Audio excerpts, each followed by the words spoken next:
For 3 years, WRTV's Hiring Hoosiers has been connecting you to open positions and companies looking to hire, but there's been a shift in the labor force since the pandemic. And recognizing that, the state of Indiana is implementing sweeping changes to its workplace policies. It's an effort to not only hire more employees, but also to keep them and keep them happy.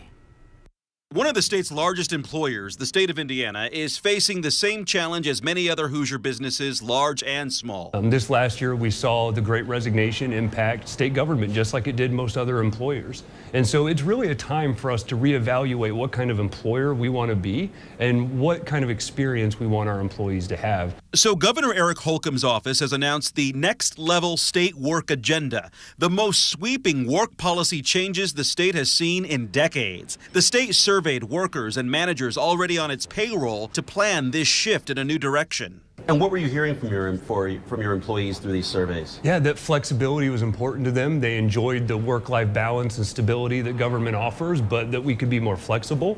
That compensation typically is lagged behind the market in state government, and also that employees wanted to be rewarded for the work that they've done and recognized for it. The plan is rolled out in 3 phases starting this month. Already, workers like Zachary Kramer, a recent new hire, are benefiting from the policy changes, including flexible work arrangements.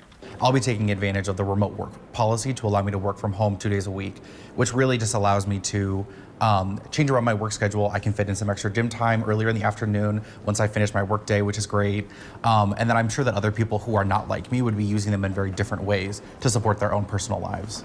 Zachary, whose job focuses on equity and inclusion in the workplace, also plans to take advantage of the state's updated education reimbursement policy. I consider myself a lifelong learner. I already have several degrees. Under this policy, workers could be reimbursed roughly $5,200 a year for taking classes. I can choose to go get a PhD, I can go get a law degree, or I can just take a class across town and learn more about the government or how to use Excel and Tableau. The state will also give workers extra time for community service leave, allowing 15 hours a year for charity work in their communities. Part of the state's workplace policy changes include bringing back retirees, and there's a benefit in doing so. These are some of our most knowledgeable people that have worked in state government for decades. We have a vast network of retirees, and we understand that in the pandemic, retirees are interested in coming back to work, even maybe not in a full-time role. Indiana's government has more than 1,040 open positions, from nurses and highway technicians to attorneys and accountants and executive assistants. The state hopes to use its current workforce as recruiters and will now offer referral bonuses up to $500 to workers to help bring in new talent.